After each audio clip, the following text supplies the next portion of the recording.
I break the rules, so I don't care.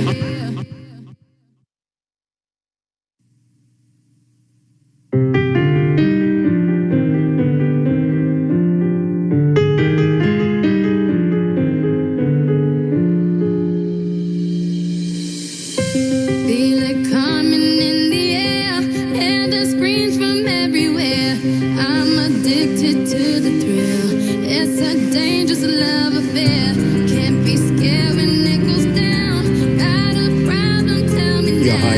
Only thing that's on my mind is who's gonna run this town tonight. Yeah, I said it, we are. This is Rock Nation. Pledge your allegiance. Get your fatigues on. All black, everything. Black cars, all black, everything. And ain't nobody fresher. I'm in. They say, Martin Marcello on the table, screaming through the other side. They jealous. We got a banquet full of. They got a table full of fellas. Feel it coming in the air, hear the screams from everywhere. I'm addicted to the thrill. It's a dangerous love affair. Victories within the mile. Almost there, don't give up now. Only thing that's on my mind is who's gonna run this town tonight. Who's gonna run this town tonight?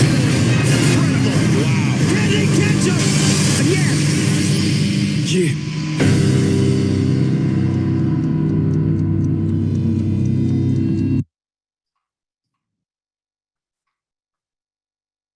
Good evening, everyone, and welcome to the third annual Professionals of Color Alumni Lecture.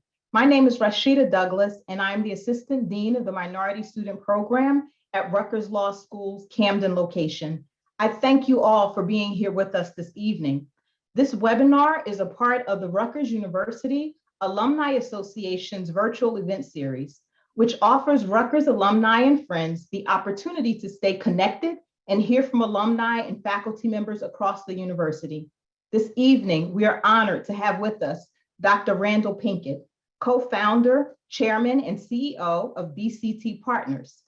Dr. Randall Pinkett has established himself as an entrepreneur, speaker, author, and scholar, and as a leading voice for his generation in business, technology, diversity, and inclusion.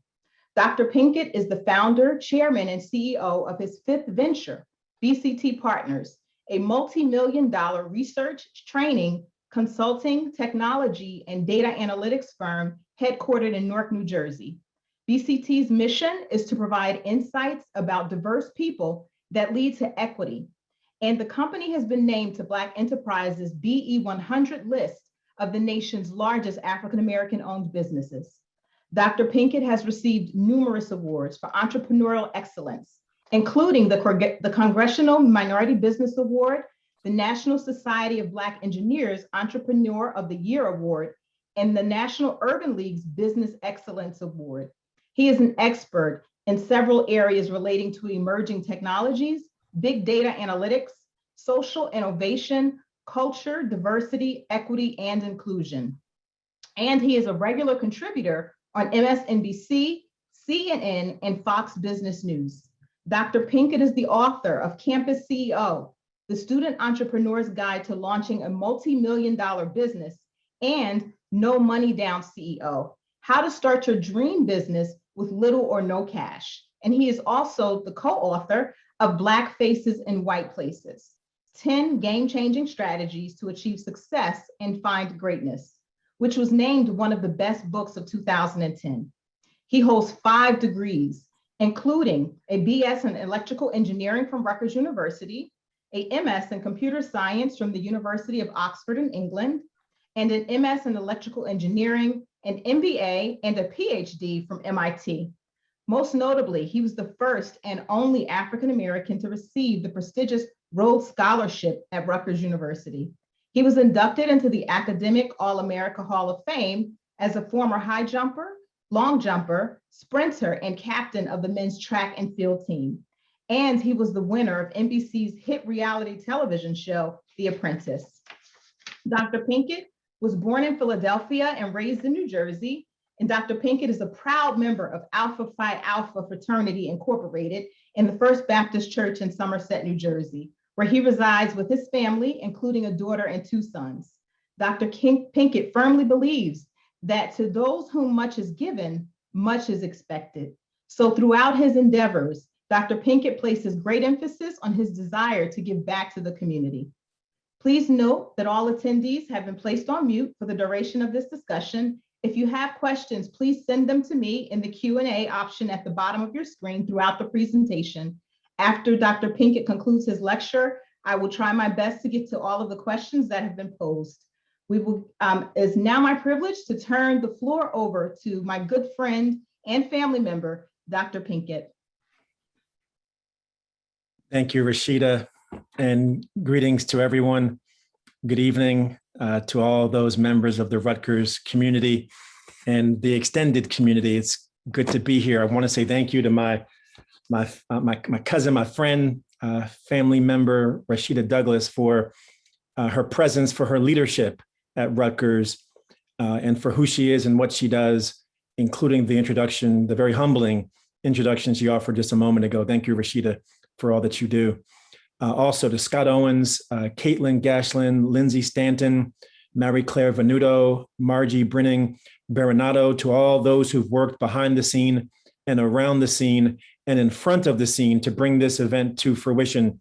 I want to thank all of you for your efforts. And for those of you that have gathered in your midst of your busy schedules and in the midst of this pandemic, I want to thank you for convening and for fellowshipping with me on this occasion.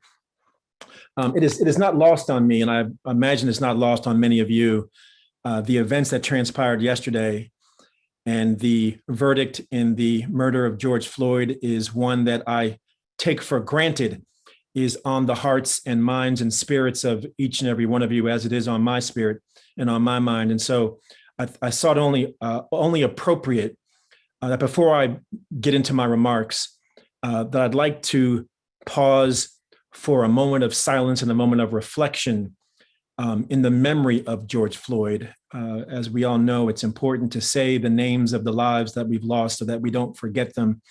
And certainly on this day, after the verdict was delivered, we are reminded that a life was lost and that a family is still grieving. And so I ask you to join me for a moment of silence and reflection in the memory of George Floyd.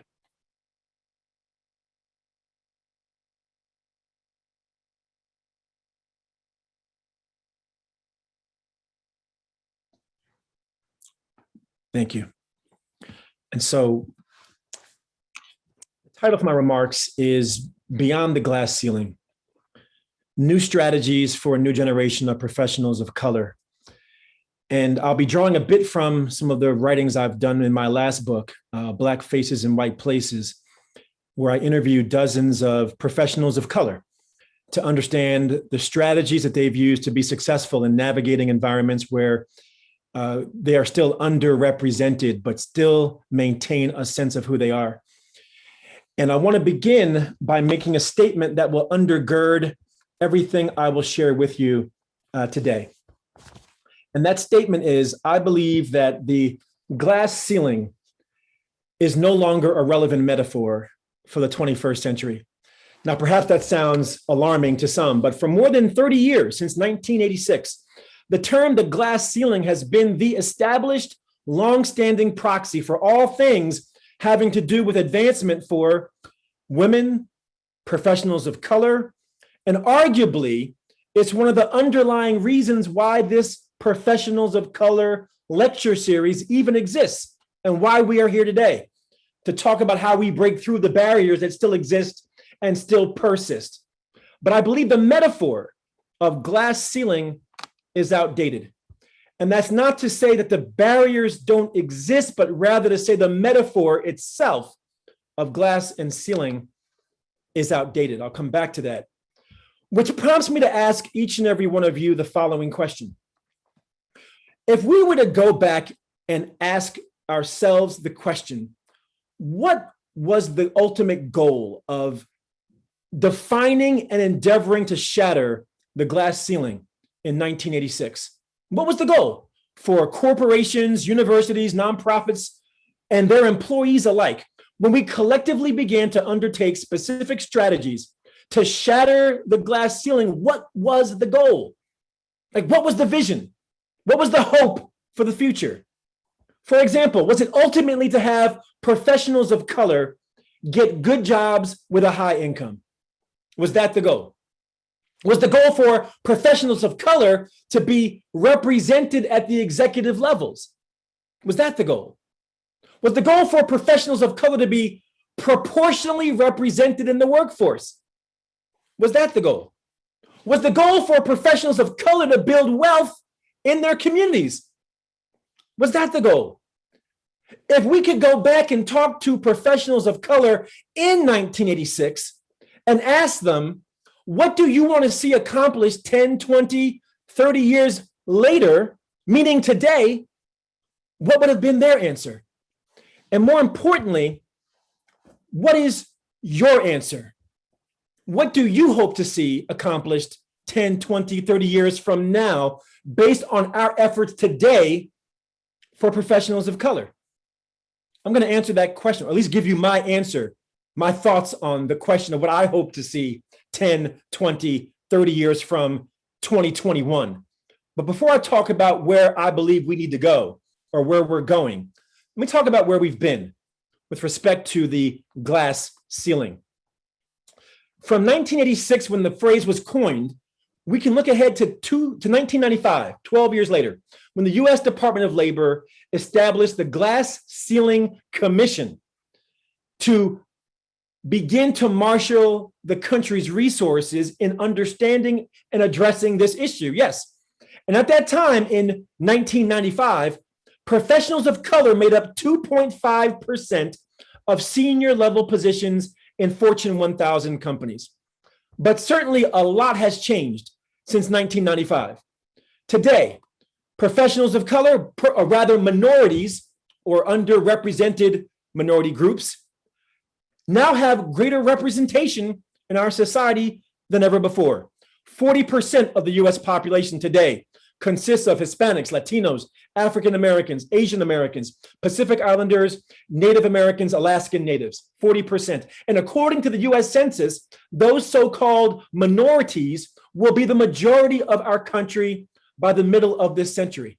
In fact, those same groups are already the majority in California, in Texas, in Hawaii, and will soon be the majority in New York and Florida in less than 2 decades. Second, minorities have greater economic wherewithal than ever before. The collective buying power of African American, Hispanic American, and Asian Americans is $4 trillion with a T, decisively more than the gross domestic product of most countries. Third, minorities comprise the corporate workforce today in higher numbers and almost near parity than ever before. For example, Hispanics are 12% of the US population, 12% of the workforce, 14% of the US population.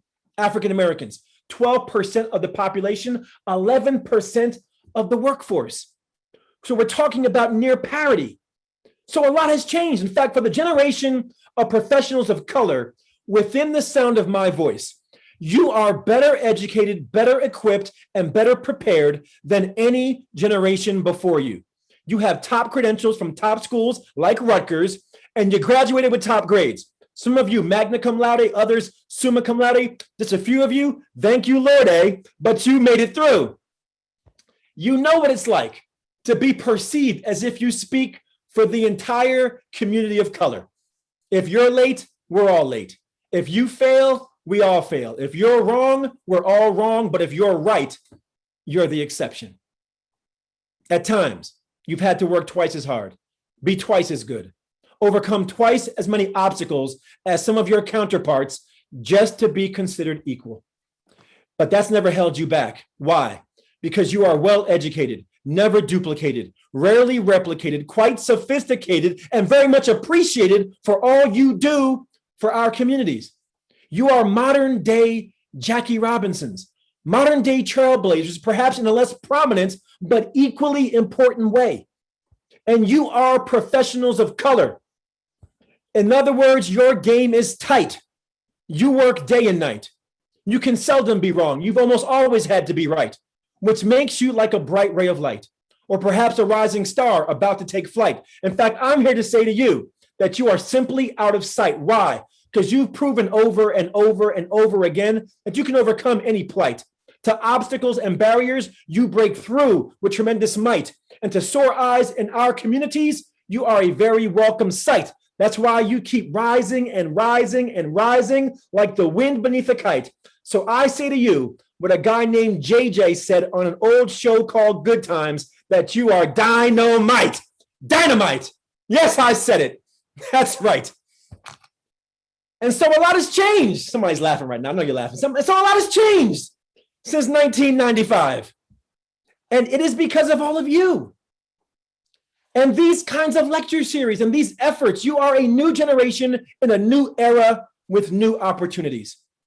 But in light of all the trends I've given you, greater economic wherewithal for people of color, greater representation for people of color, near parity in the workplace for people of color, majority minority in the next 2 decades, you would be astonished to know where we stand in our representation at the upper levels in 2021. From 2.5% in 1995, guess where we stand today? We stand, according to some sources, at an incredible 3.5%, 4% at best. Or according to the Social Investment Forum Foundation, which conducted its own study 10 years after the Glass Commission ceiling study, they released a report. And here's an excerpt from their report. These are their words, not my words. Here's what they said in their report 10 years after the Department of Labor report. While the number of women at the highest levels of management increased over the decade, the proportion of executive positions held by minorities was generally unchanged. These results are even more disappointing in the context of increased participation of women and minorities in the labor force.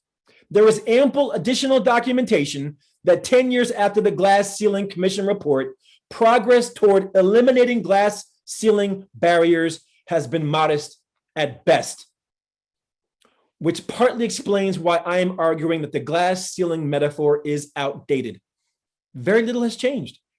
In my opinion, the glass ceiling metaphor was only relevant when we were new to professional environments, had yet to understand their inner workings. Think about it. The adjective of glass implies the barriers are invisible, that we don't see them.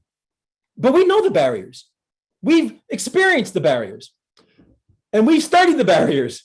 The noun of ceiling implies the barriers are impenetrable, that we can't get through the barrier, but we have examples of people who have penetrated the barriers. And so there's certainly more work to do, but statistically speaking, we are almost exactly where we were 35 years ago. Sobering, astonishing, which means it's time for a new metaphor. Now, you might be thinking, okay, Randall, Rhodes Scholar, Rutgers grad, what do you say should be the metaphor? I'm glad you asked. I hereby officially retire the glass ceiling on this day, on this moment, and I replace it with the adjective and noun rather than glass and ceiling of the ever-changing game. Now, you must be thinking right now, why this selection? Let me break it down for you. I looked up the definition of game, and there are basically 2 definitions of game. One that is furthest from my message today, and that definition is activity engaged in for diversion or amusement. That is not what I'm here to talk about. I'm not here to suggest that being a professional of color is something to be taken lightly or something that we play for some whimsical game or diversion or amusement. But the second definition of game, let me ask you a couple of questions first. Let me give you some phrases. Ask yourself, does this describe your professional environment? Does your professional environment involve rivalry? Ask yourself. Does it involve strategy? Ask yourself. Does it involve struggle? Ask yourself, well, here's the second definition of game, according to Merriam-Webster.com. Any activity undertaken or regarded as a contest involving rivalry, strategy, or struggle that is conducted according to rules. You got to see where I'm going. But of course, as we all know, the rules change, and the rules are differential for different groups, hence the ever-changing game. Let me go a little further in on this before I get more practical and less academic. Given my experience, the game makes sense to me as a metaphor. The word game has become popular in our modern vernacular. It's a noun meaning ability. He's got game, she's got game. It's a verb meaning to cheat. Don't try to game me. It's an adjective meaning I'm ready and able. I'm game, he's game, she's game. In fact, I think back to the 1980s. The games I played while growing up, Connect Four, Sorry, Uno, Monopoly, Life, Battleship. Does anybody out there remember Candyland? I know I'm dating myself. Anybody remember Candyland? I know Rashida remembers Candyland. Anyway, the game feels to me like the right metaphor in as much as higher ed, government, corporate America, nonprofit business are all professional environments that are a competition.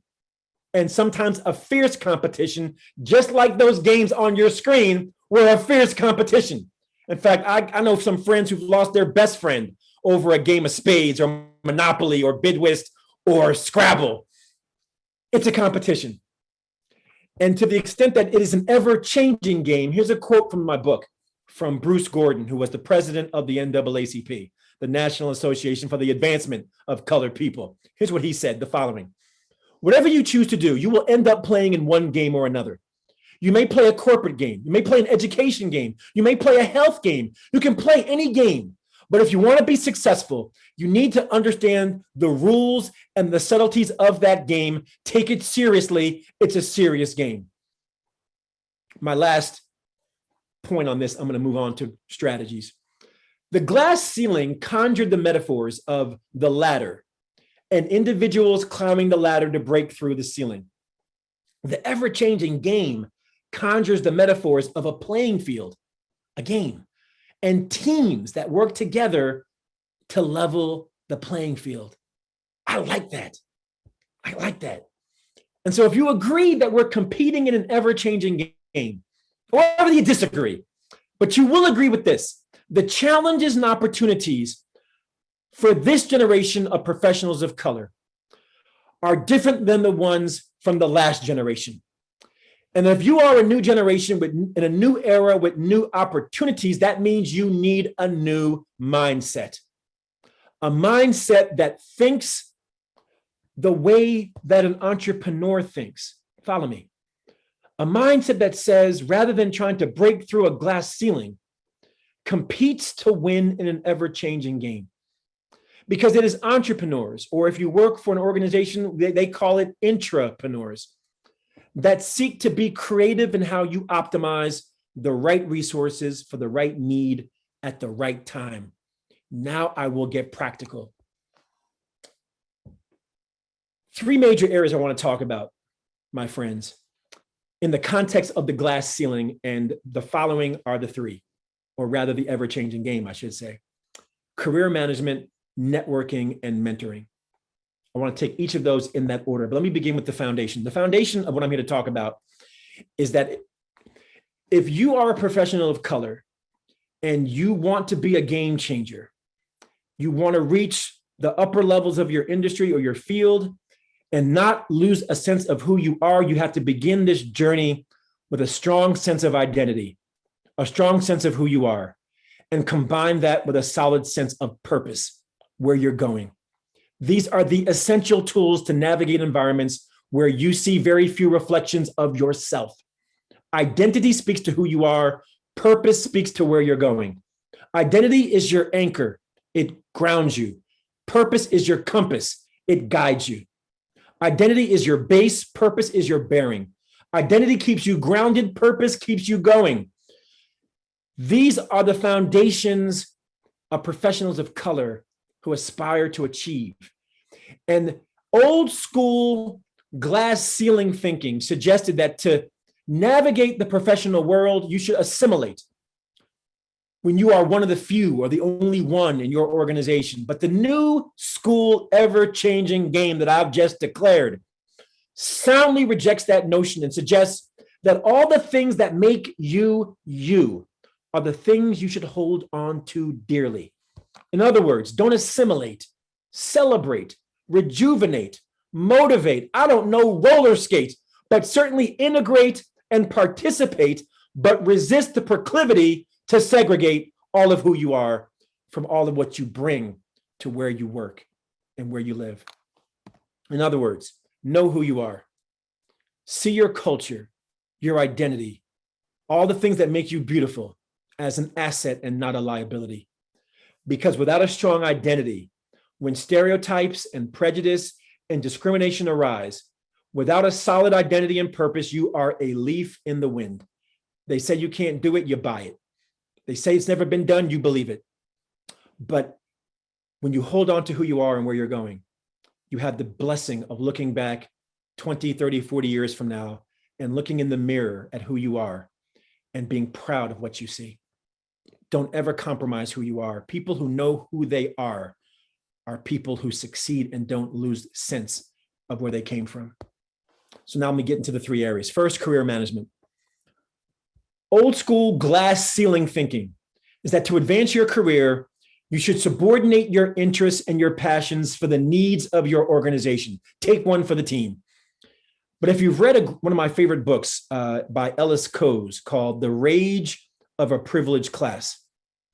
In that book, The Rage of a Privileged Class, Coase talks about how the last generation of professionals of color were expected to sacrifice something to climb the ladder. And the tremendous frustration they experienced from that tacit expectation. New school, ever-changing game thinking says to not just play the game, but win the game, you want to find close alignment between the employer and the employee for what is a fit with your passion and your work. A good fit that aligns your passion with your work. I'll give you an example. In my book, Black Faces in White Places, my co-author, Dr. Jeffrey Robinson, we came across a study that compared minority executives to minority managers who plateau, who hit a wall, never reach the upper levels. And if you compare minority executives to minorities who plateau, you'll find that those who plateau have more promotions than those who reach the top. You must be shaking your head right now. Let me say it differently. Those who reach the top have fewer promotions than those who plateau. Are you kidding me? That makes no sense. It's paradoxical. How do we explain that? I'll explain it to you this way. One of the interviews we did for the book was with Don Thompson, who was then president of McDonald's. Now, I went to a conference. He was a speaker. I didn't know the president of McDonald's was a Black man. So I approached him after his speech. I said, dude, you're Black. He said, dude, so are you. So I said, I'm writing the book. I want to interview. He said, I'm down for the interview. So here's an excerpt from my interview with Don Thompson. Explains this paradox. He says, I believe you have to enjoy what you do. You have to really enjoy it to the extent you look forward to coming in every day, because you can advance to a point very quickly where you'll be miserable and totally unhappy. And you'll come right back down the rungs on the ladder. What I've been able to do and been blessed to do is I've enjoyed every single phase of my career. As a matter of fact, there have been several positions that I wanted to stay in longer when I was asked to move on to the next position. Here's the part where it gets good. And I declined. Pin that, tweet that, hold on a second, hashtag it, hold on a second. And so you have to enjoy it. You have to enjoy it in the good times and the bad times, but you have to have passion around it. What is Don saying to reconcile the paradox? He's saying that those who reach the top, when given the opportunity to advance, if it didn't tap into their passion, they said no. And those who plateaued said yes to everything. I'll take that promotion. I'll take that relocation. I'll take that assignment, never discerning, do they bring passion to the opportunity? What's the lesson? The lesson is no passion, no pursuit, no passion, no point, no passion, no purpose. That is the point. Or, stated differently, in the words of the great scholar and philosopher, Nicki Minaj. I said it. In the words of the great scholar and philosopher Nicki Minaj, to live doesn't mean you're alive. First of all, Nicki can get deep, so don't sleep on Nicki. Second of all, passion is what keeps us alive. So no passion, no point, no passion, no purpose, no passion, no pursuit. That is point number one. And I'm talking about intrapreneurial career management, the right role at the right time for the right need relative to your career. All right, next, networking. I got three: career management, networking, and mentoring. Networking is next. Now, there are three kinds of networks. If you want to get real technical and scientific, three kinds of networks, meaning if I were to draw a diagram of your relationships on your job, the diagram could look like one of these three configurations. A dense network where everyone you know knows everyone you know. That's a dense network. A family is supposed to be a dense network. Everyone in the family is supposed to know everybody in the family.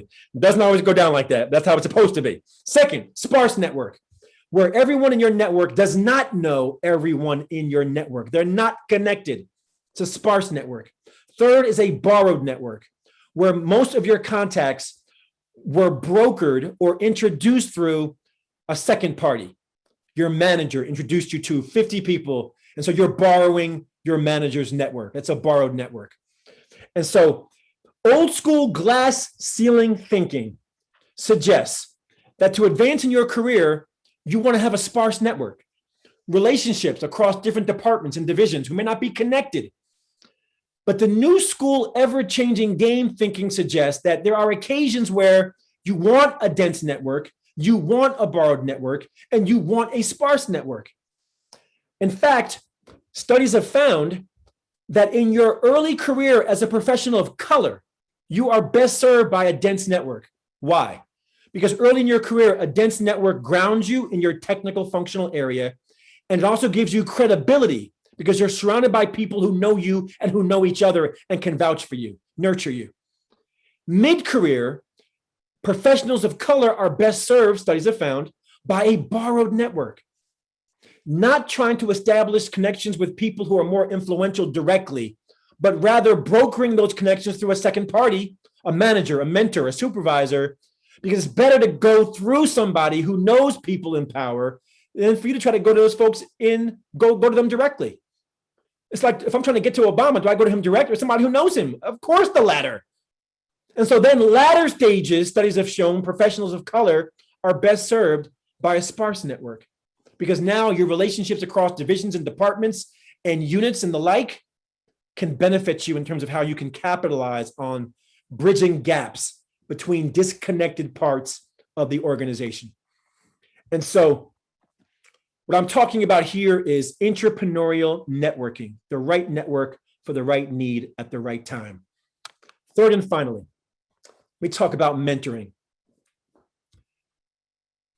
6 roles of a mentor: teacher, coach, counselor, sponsor, confidant, role model. I'm gonna say it again because somebody's taking notes. Teacher, coach, counselor, sponsor, confidant, and role model. Those are the 6 roles of a mentor. Now, old school glass ceiling thinking suggests that to advance your career, you should find a mentor who is high ranking, who is not a minority, and one person to serve you in all of these roles. New school, ever-changing game thinking says to win the game, you will have different people filling different roles at different times, and that you want diversity even among your mentors. Now, we came across one other study when we wrote Black Faces in White Places that found that minority executives who reach the top of their industry or field in the early stages of their careers, most of them had mentors that were not high ranking, but rather mentors in their department, their division, or on their team. It wasn't until the latter stages of their career that minorities who made the top, professionals of color who reached the top, had high ranking, more influential mentors that spanned organizational boundaries. Now get this, across all stages of their careers, if you compare minorities who reach the top with those who plateau. Those who reach the top tend to have very diverse mentors: Black, brown, white, Asian, Hispanic. Minorities who plateau tend to have homogenous mentor relationships. All one ethnicity, all Black, all Latino, all Latina, all white, all Native American, etc. The lesson there. What we're talking about here is entrepreneurial mentoring, the right mentor for the right need at the right time. Now, let me sum up my message and wrap this up and take questions. What are the lessons we can learn, folks? Here are the lessons. Seek different mentors for different needs, but also mentor others. Second, build a network of developmental relationships that are diverse demographically, socially, and organizationally, but also extend ourselves to people who are not like us to forge those relationships. Third, seek quality experiences over fast advancement. Tap into your passion, let that be the compass for guiding your career. And then lastly, choose work and choose an organization that suit your personality and suit your passion. It's only when we challenge the environments that we work in to embrace these principles as professionals of color that we strive for the ideals beyond the 20th century glass ceiling, but embrace the 21st century ever-changing game. Which brings me back to the question I posed at the beginning of my remarks. The question I posed that I told you I would answer was, if we could go back to 1986 and ask professionals of color in 86, what do they want to see happen 10, 20, 30 years later from what they were doing to shatter the glass ceiling? What would they have answered? What was the goal? What was the vision in 1986?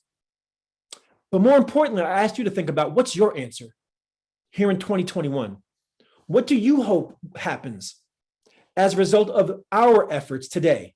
This Professionals of Color lecture today, the aftermath of George Floyd's verdict to yesterday. What do you hope to see 10, 20, 30 years from now for the next generation of professionals of color? I ask you to ask yourself those questions. And most importantly, I ask you to ask yourself, what is your answer? Well, I'm going to give you my answer. In my opinion, the goal is twofold. First and foremost, the goal is to sufficiently level the playing field to allow everyone an equal opportunity to fulfill their destiny. That destiny should not be a matter of chance. Destiny should be a matter of choice. And we want everyone to have that choice. How many Rashida Douglases never had a chance to become Rashida Douglas because the playing field wasn't sufficiently level? How many Kamala Harrises never had a chance to become Kamala Harris because the playing field wasn't sufficiently level?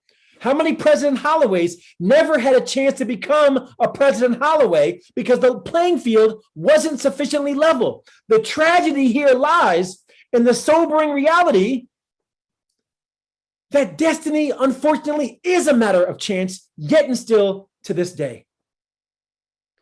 The second goal, I believe, for why we do what we do today, that we hope to see 30 years from now or more, is that for those of us who are blessed enough to find ourselves in positions of authority and power and influence and the like, that once we get there, the goal is that we don't forget where we came from and that we make certain that the next generation has it easier for us, easier for them than it was for us. That I, that we, that you, that I, that we are paving the way for others to be able to do the same, because we are not meant to see through each other, but to see each other through. And similarly, it is the responsibility of us as professionals of color to be responsible shepherds of those that will one day occupy our offices. For the sobering tragedy here is that from 2.5% of representation in 1995, here in 2021, we sit at a sobering, astonishing 3.5% to 4%. So it is therefore our responsibility, those of us who are professionals of color, that when given the opportunity to create opportunity, that we do so for those that wouldn't otherwise have opportunity. That we understand that we make a living by what we do, but we make a life by what we give. This is the foundational challenge. This is my message to you, my fellow professionals of color. And that means remembering the following: that when you see injustice or bear witness to prejudice, or you're a party or observer to discrimination, you've got three choices. I call them the three Fs. You can take flight, you can forego the issue, or you can fight. Fight to make a difference, fight to level the playing field, fight to redefine the game. And that means remembering that somebody who couldn't spell college broke down the door so you could go to college. It means remembering that somebody refused to go to the back of a bus so you could sit at the front of the class. It means remembering that somebody sat in so that you could walk through the doors of corporate America. It means that somebody marched down a street so you could run your own department. It means that somebody sat in a concrete cell so you could break through a glass ceiling. It means that somebody followed the road less traveled so you could create the road never traveled. And it means somebody lost their life so that you could take flight. And all I'm here to say is that you have a responsibility at some point in your career to say that you fought for something because somebody fought for you. As I open the floor for questions, as I close out my remarks, it is then and only then, when we fight to make the workplace better, when we fight to level the playing field, that we not only move beyond the glass ceiling, but we move beyond the ever-changing game.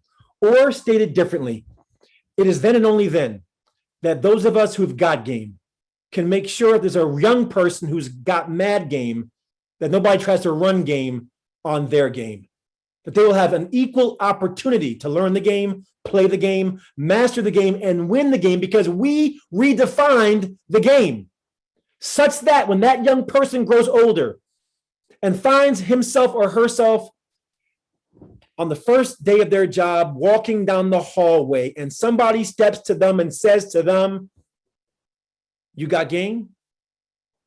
They can look them in the eye and confidently reply, "Don't try to game me. Not only do I have game, but my people have had game since the beginning of time. In fact, I don't even know what game you're talking about. The last I checked, the game was over." God bless you and thank you.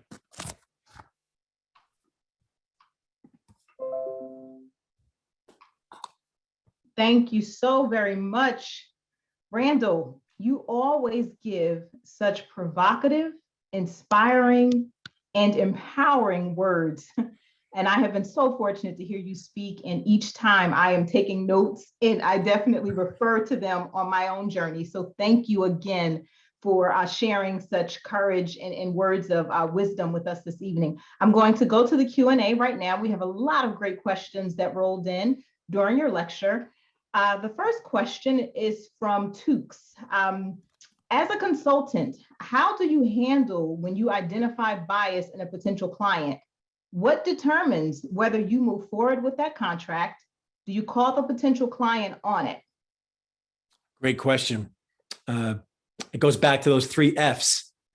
Actually, there's a fourth F I didn't have time to mention. It's friend. So you got fight, flight, forgo, and friend. And there's no easy answer to the question. It's a judgment call of which is the right choice. There are times to fight and say, hey, this client's got bias. I'm going to address this directly, like head on, and say, you don't change the behavior, we don't want the contract. That's the fight. Take flight says, I'm just going to run from it. I'm not even going to bother. I'm not even going to deal with it. I'm just going to run.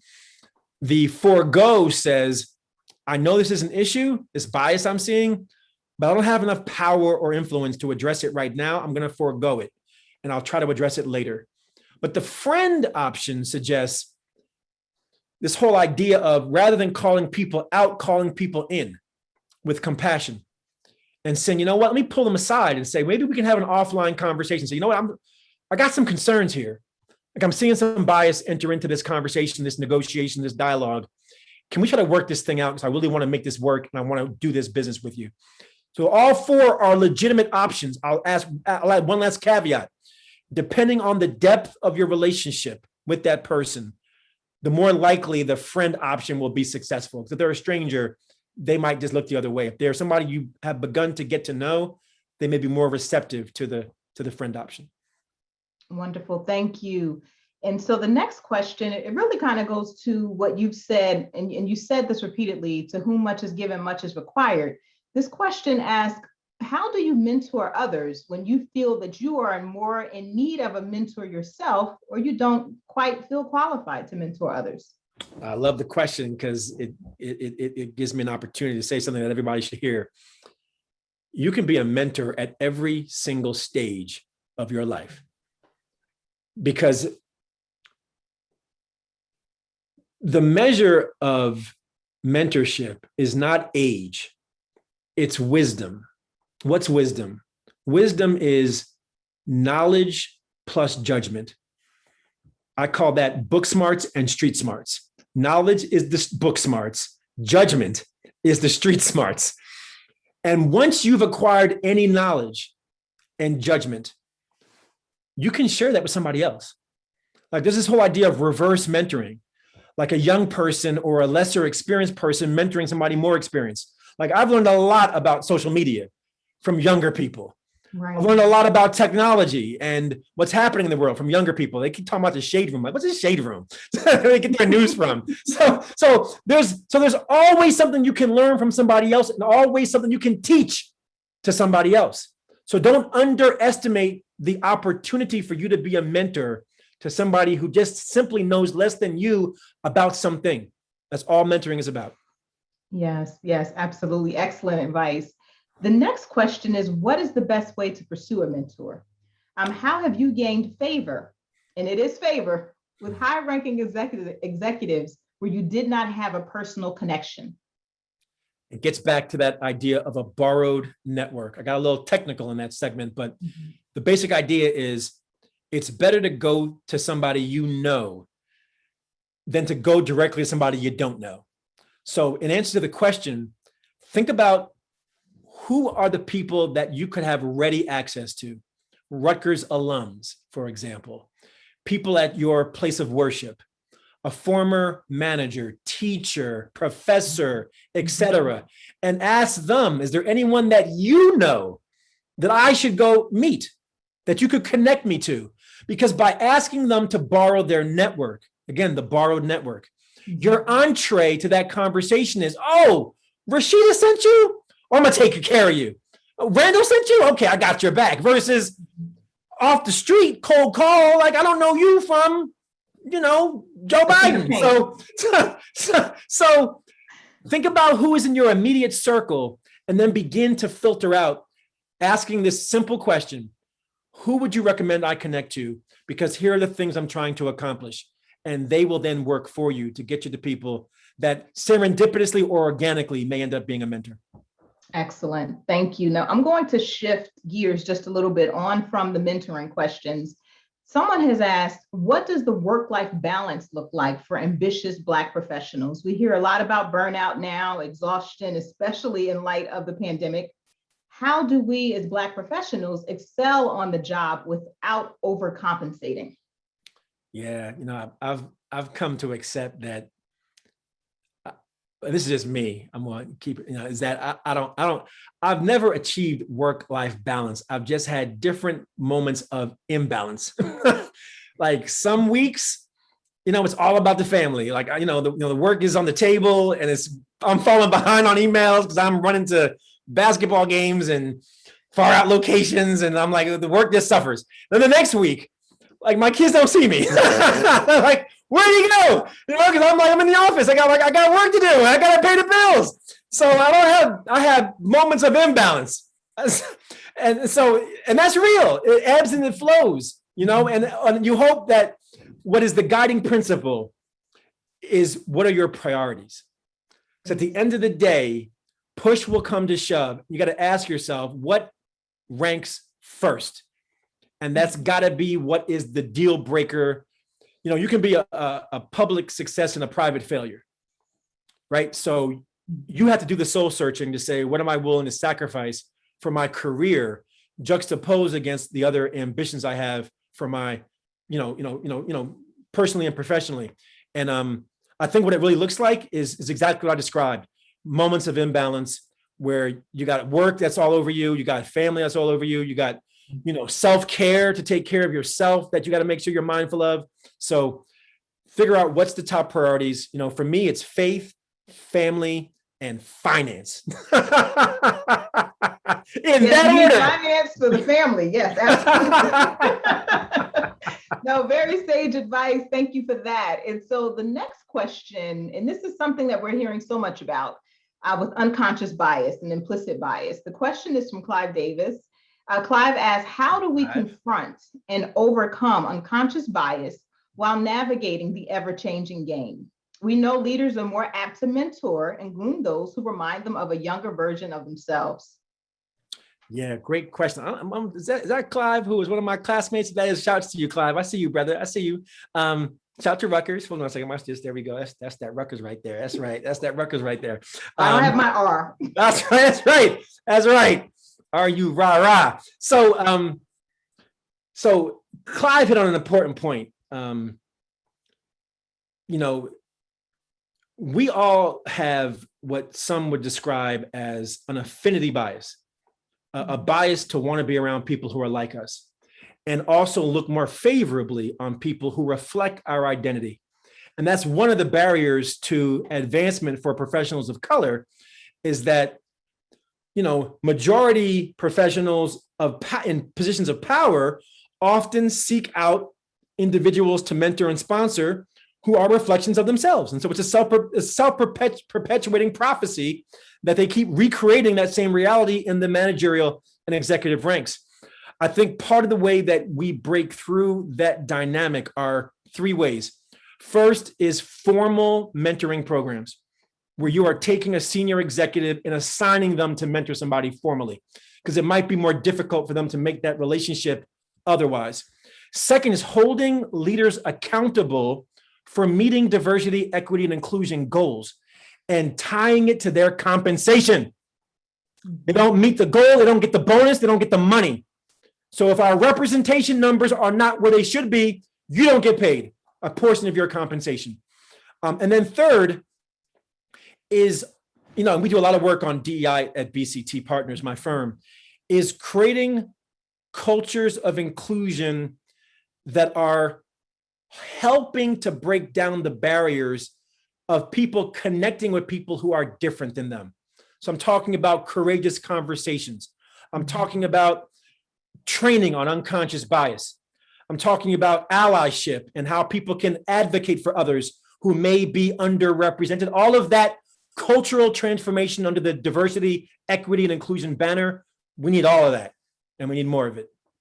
Absolutely. And I just want to ask a question, just a follow-up with what you just shared. You mentioned allies, which is definitely one of the core ingredients to help and advance diversity and inclusion. How, as professionals of color, do we enlist allies, like those who are in those positions of power and influence and are oftentimes not professionals of color, to become invested in diversity, equity, and inclusion goals? Yeah, well, part of it is that compensation conversation. That to me is the stick, not the carrot. That's the stick. Like, you don't do it, you lose some of your compensation. But I think that there's a more purposeful calling than just compensation. And I think it speaks to how we articulate the business case for diversity, equity, and inclusion. At the end of the day, and McKinsey's done the studies 3 times that show that when you get diversity, equity, and inclusion right, it has benefits to the bottom line. You out-recruit the competition. You better understand your customers. Diverse teams make better decisions. Diverse teams are more innovative. The list goes on and on. And so I think when we can appeal to people's pragmatism and say that if you are to ally for others, to give access, to give opportunity, it's going to benefit not just the company, but also benefit you. Like it makes you a better professional. It makes you a better leader. It makes you a better person in an increasingly diverse society. So I think we can go to the stick and say you won't get paid, or at least you won't get compensation. But we can also go to the carrot and say that there's a business value and there's a personal value to diversity, equity, and inclusion, and being an ally for voices that may be underrepresented. Okay, excellent. Thank you for that. I'm just going to go down the list just to get us a variety of questions. We have time for 2 more. What books or resources would you recommend for those who want to improve their mentoring skills? see now you done did it. See, come on now. It's right there. It's right there. You saw it in the background. Come on now. Black Faces in White Places by yours truly and Dr. Jeffrey Robinson, my co-author. That's number 1. Number 2 is another great book called Good is Not Enough. Good is Not Enough. And it's about tips and tools for advancement for professionals of color. It's another good book. I'd say a third book on mentorship. I would say Earl Graves wrote a book. He's the founder of Black Enterprise. He's now deceased. He wrote a book. It's a very provocative title, like my book's provocative, called "Why Should White Guys Have All?" I'm sorry, no. How to Succeed in Business Without Being White. That's the name of the book. How to Succeed in Business Without Being White.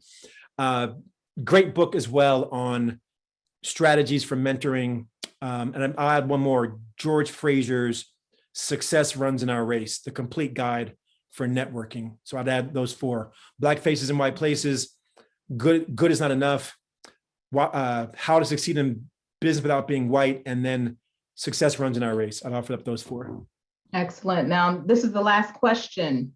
If you could go back to your younger self, what advice would you give him? So first of all, let me say this.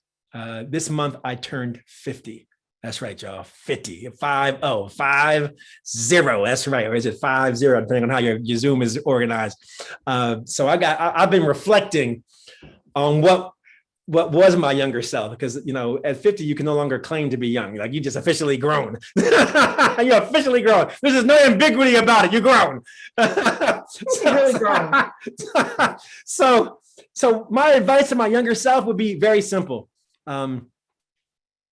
Shoot for the stars and not the mountaintop. Because if you shoot for the mountaintop and you don't make it, you will fall to the bottom of the mountain. But if you shoot for the stars and you don't make it, you will fall to the top of the mountain. I believe that I set my sights too low, believe it or not, when I was younger, and that I have exceeded my own expectations, not because of my own efforts, but because of what other people saw in me. It was a professor at Rutgers who said, you should apply for the Rhodes Scholarship.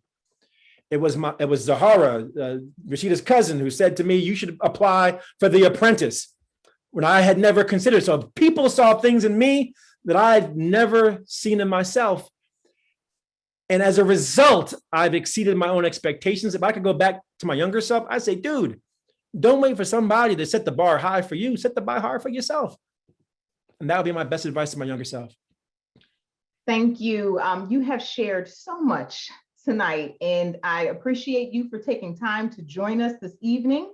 I'm sure that everyone has been taking notes all evening, and I'm sure that you will have follow-ups, questions, and people will be following you to other lectures. So thank you so much, Randall, for being here with us this evening. Thank you all for joining us this evening, to all of the attendees for your excellent questions that you posed to Dr. Pinkett. We've had a wonderful evening, and I hope that you all continue to be safe and take care. Thank you so much. Good evening.